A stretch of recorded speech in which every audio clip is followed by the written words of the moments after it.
Well, today we are taking it way back. I mean, all the way back to college days here. So I have such great stories and memories with you, Cindy. And I just want to briefly introduce you to our audience because I know for a lot of people, this will be the first time ever being introduced to you. But Cindy has had 20 years experience in really opening up conversations and around probably what I feel like is one of the biggest reasons for divorce, which is sexual intimacy. And I know it's very similar for the finance conversations. And so I think that that's why you and I, even when we discussed what these conversations and what creating these spaces look like for people, you gave me so much advice around like really just going in and being vulnerable and creating the space and telling your own story. So I am so excited to have you on here today. What most people won't know is that we went to college together. And actually, Cindy and I experienced our first college job together. Do you remember that? Oh, no. Unfortunately and fortunately, I do. So I do have to share this because it just really is the heart behind, like, you do start, like, everybody starts somewhere. And so our story, even though we have all the success now, it started in what is called Ryan's Steakhouse. But we called it, what was the name? Ryan's Hope. Ryan's Hope, because it was a little bit like a soap opera. And in fact, I can remember how excited we were about getting a job. And we were so proud to tell our parents, we've done it. We have gotten a job at college. And I can remember the first day we were all geared up to go in thinking we were going to wait tables or meet people when they come in to eat at the restaurant until the manager said, you two are going to work the salad bar. and that was the moment. Right. Yeah. We literally were like deer in headlights, but those are some of my favorite memories from college because I don't think I had a job that I laughed as much as I did in the cooler. Unbelievable. Yes, in the cooler. In the salad It was cooler. unbelievable. Yes. So I am so just honored and thrilled to now, 30 years later, be sitting at a table across from you. I know you've had so much success in this area with dealing with individuals on a personal basis. You've been in direct sales for a very long time. But to now be able to help other people in debt and come alongside with the Life After Debt team, I just am so encouraged and excited. So welcome to the podcast. Thank you. I want to say, you've already kind of given some history on our relationship, but I really, really appreciate this opportunity and I'm grateful to be here. So thank you, Amber. Yeah, yes, we're honored. So if you would, I talk about this because it is such a big deal in the day and age we live in. People struggling with finances is a beast on its own. But, the two top reasons for divorce being sexual intimacy and finances. And so I know from my perspective, when I sit down at the table and you see a wife who is very aware of how much debt there is, but the husband who has no clue, I'm assuming it's very similar in your world. Very similar.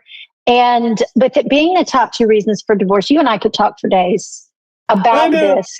For 20 years, I've talked to women about intimacy. And then there's always the underlying part of finances that we don't discuss. But it is something that truly affects a woman's libido because we were created as women to feel protected, provided for. And I know in this day and age, women work a lot. No, I'm not saying anything bad about that because I'm a business owner. But at the same time, there's a fear that we have something else I think that we take on that men don't. Men's fears are different, but it's it can be very crippling for women, their sex drive as well as their finances. Well, it's interesting you say that because as you were speaking, I was thinking back to when Ryan and I went through our financial calamity. And as a married couple with 5 kids, that's enough stress as it is. But you add that financial piece on top and it's like, I didn't even want to be in this. I was so stressed out all the time of trying to figure out how we were going to make ends meet that having any type of intimacy whatsoever was next to impossible, right? Yes, it is. And a lot of women know, and a lot of women don't know that our brain is our largest sex organ.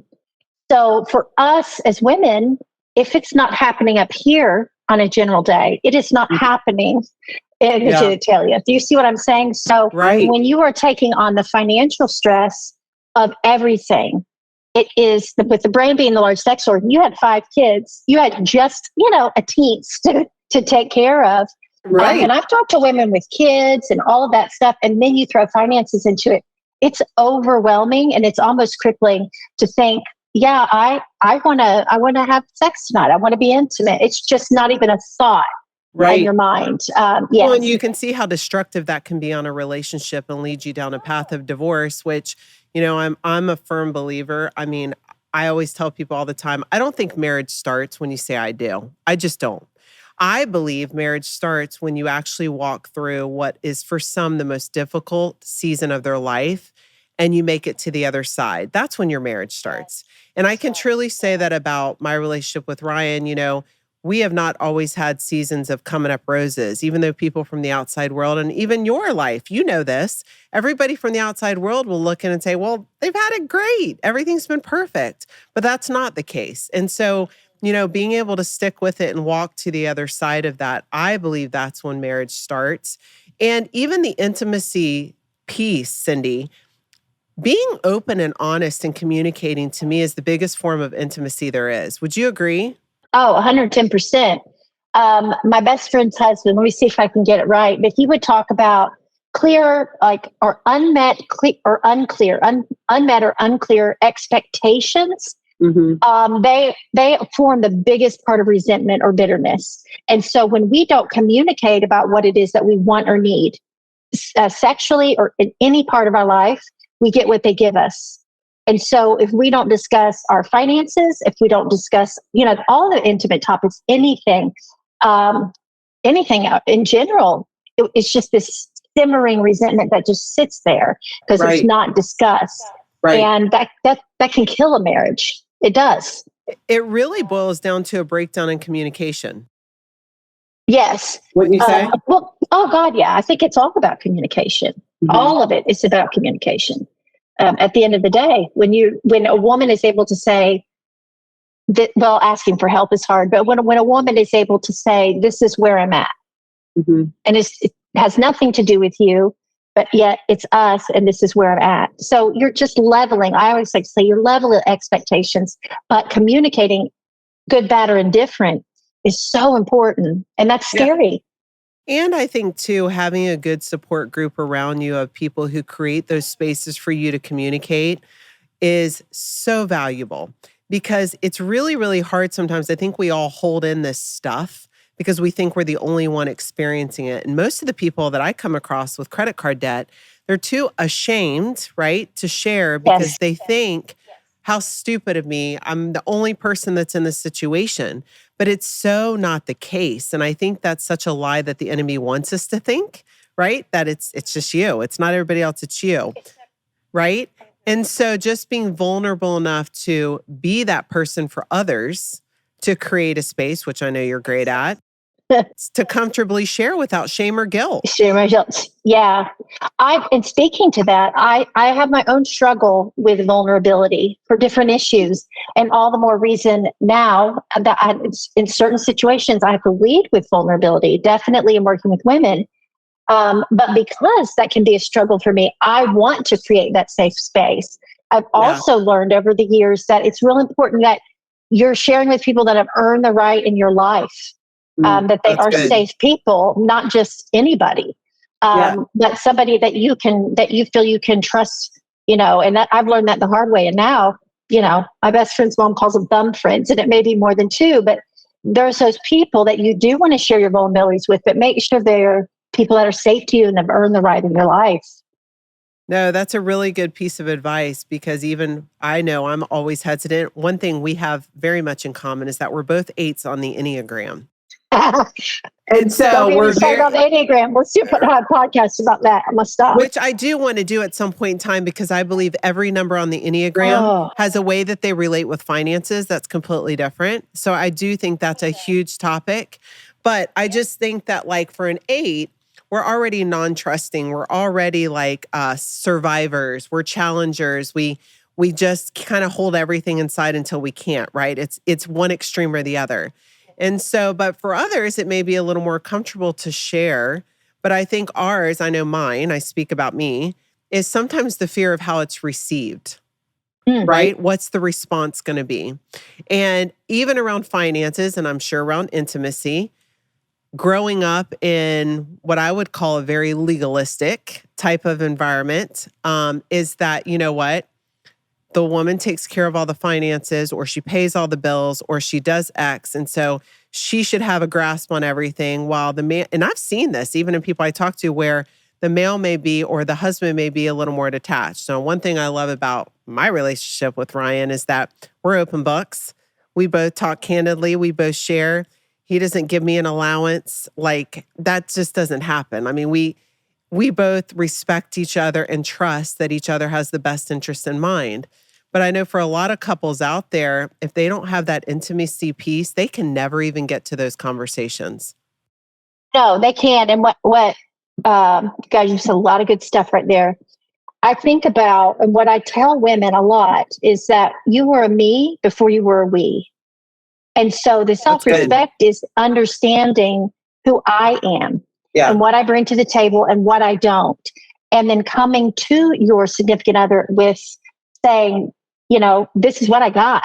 This is who I am. And I'm asking self-respect with respect for this. So I think it's real important that women, especially, that we remember that you were a we before you were married, before you had kids, before any of that. And so taking care of you is really important, and asking for what you need with regard to finances, intimacy, anything in life is really important. And that's not an easy task. It is not. And I am fully aware as I'm saying it, it's just maybe a simple concept. It is not easy. And it's really about advocating. You're advocating for you and your spouse, but starts with you advocating for you. Because like you said, you and Ryan y'all are independent people, but because you created this open conversation, it's the respect that y'all have for yourself, that brings the respect for each other. That it's a gift, and it's work. It's hard work. It's hard work. You got that right. I mean, that's the one piece they don't tell in any area. Intimacy, finances, there's work involved. There's work involved. I have to tell you, I had this conversation a few weeks ago with a client who, she actually reached out, but just recently had gotten married and brought all this debt into the marriage. And so, but he didn't know about it yet. He hadn't told her. And she said, "Can you help me?" And I can remember my thought at first was like, well, of course I can help you. I mean, it's what I do. But then I thought to myself, but wait, what I really want to speak to is the breakdown of why wouldn't you share that? You just married this guy, right? But Cindy, I'm sure there's so many people and so many women out there who are sitting here listening to this, and they've got what I call the dirty little secret. It is. There's so many dirty little secrets with intimacy and finances that we don't talk about at all. And it is a silent killer. And that story it's just, there are so many more stories, I would imagine, like that. And in this day and age, we just don't talk about. There's so much fear, underlying fear and anxiety with the world today and where we are. And I think that it sounds really depressive, but I'll have to laugh in a second. But I forget what I was saying. The truth is that because of the world that we live in, we have to do it even more. And that's not easy. Intentional. Yes. Intentionality is so important. It's one of my favorite words. Me too.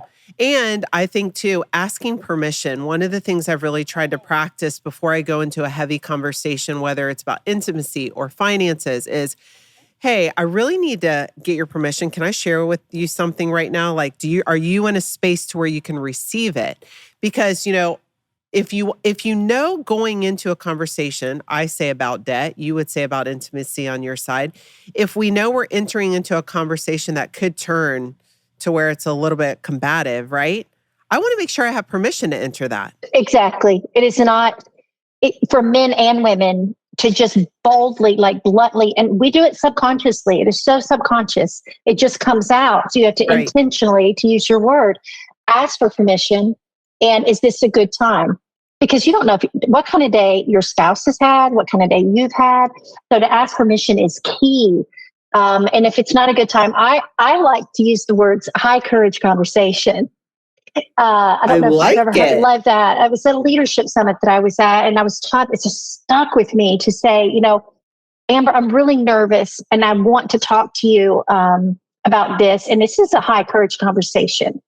And will you hear me? Is this a good time?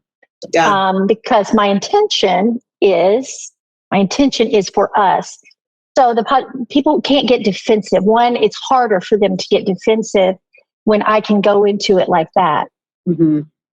Yeah. And with just the fear of the response too, I You're just, yourself out there. right. You're putting yourself out there, but I like that high courage. What is it? High courage. High courage conversation. I mean, I'm sorry, but I think I almost need a t-shirt that says that. That's good. Yeah, I do too. You make one for both of us. Yeah, it's a great t-shirt. So now, as you're kind of like starting to enter more into opening up these conversations with people with debt who are struggling, what do you foresee? Like, how do you foresee those conversations going based on all your years of experience with being able to go into a room and create these conversations and open spaces and vulnerable conversations for people? How receptive or what's your approach, you think, to really tap into where people are financially? Well, we've already started. We've discussed some of it. Yes. But first of all, I'm Cindy Faulkner as a person, and as a person, I take it's an honor for me because I have had, and I continue to have. We all will have to have the discipline of relationship with money, but I've had my own relationship with debt. So the vulnerability piece for me, and hopefully bring it about another person, I don't take it lightly. Yeah. I don't. And I don't think I do not take it lightly. And so I am honored to be able to be on the receiving end of talking with people and actively listening to their story and hopefully allowing them to know that there is no shame, there's no judgment, there's no guilt, and that debt is a silent killer. Right. And it's something that I love doing, that you already know, is sitting with people in those hard spaces. And that's something I've worked on for years. It's been really important to me, and it's been intentional. So I'm just excited. I'm so excited for this opportunity. Thank you. Yeah. And I'm nervous and excited at the same time. And obviously that's a great place to be. Yeah. Well, and especially too, I had a podcast I recorded and I was telling her, I said, I think what makes it so great is that people like yourself, and you're the same way, Cindy, as the previous person I was talking to, is that you use your own personal journey and story, and you actually use it and share it without fear of response. But what that does in return is create the spaces for people to openly share with you because they can relate with you, right? And that's always been so important to me. Is it doesn't matter where I'm headed or what I do in life. I always want people to know where I came from. And so it's important that they know I put on my pants the same way. I experienced credit card debt. Oh, and P.S., I ended up filing bankruptcy. So mine looked a lot worse, right? Because then it's just like, hey, it's okay. You know what? You can recover from it. There is no shame or guilt around it. Just walk through it because it's on that other side where the blessing's going to be. And even watching your story from afar and even, the stress that you were under for so long and how you've overcome it just speaks volumes. It's encouraging. It's inspiring to other people. And I just feel like now you're going to walk away from being able to walk into a room and leave people like they just dumped off the biggest backpack of their life because they're waiting, right? Because I've had that same backpack, and to know that I can just be a small snippet of help. It's gratifying for Cindy, but if I know that we can do that, not just me, but we can do that for them. Yeah. And just open a door to this journey. Yes. And they know they can look back and go, you know what? I'm not alone. Yeah. And sometimes it's just being able to sit there and know that you're not alone in something. And nobody, I mean, it doesn't matter who you are. If you're listening to this podcast, you're not alone. Right. And there's something that says are strong words. So yeah. They are strong words. They seem simple, but they're strong. And if you can say them to the right person at the right time, it'll change the trajectory of their entire life. And Yeah. that's what I've realized. We don't realize the power of our words and coming alongside of someone when they're at their lowest lows. And I know, similar to what I've had in my life, I call it the one day, right? Anytime I have a listener on here, we've all had those one days where everything's going to change for us in some way, shape, or form. One day changed my financial future. The mortgage industry decided they were not lending money in the year 2008. They literally had 5 closings lined up. Ryan and I were sitting at our desk, and I can still remember where I was when we got the phone call that literally said in that one day, none of your closings are going to happen. And I'm thinking, well, that's impossible. I mean, that's impossible.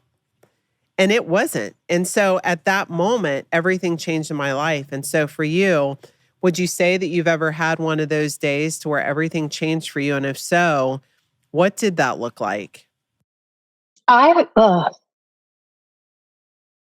My tendency is to react instead of respond. So, and the good part of that is you're going with the first thing that said. What comes to mind immediately is I've had several of those days for in different seasons of my life. Mm-hmm. And as a believer, and I'm a human, like as Cindy Faulkner, but also as a believer, you question God a lot. Yeah. And I've had a lot of that. I would say one of the biggest days recently is when you and I had the conversation that we had. Mm-hmm. It was a confirmation for me as to what I've gone through. And it's not about that in the last year, a lot of loss. And to someone come alongside and say, I've been watching you for years. And mm-hmm. It was I know it was my breakthrough, which is the mm-hmm. word you used when we were discussing.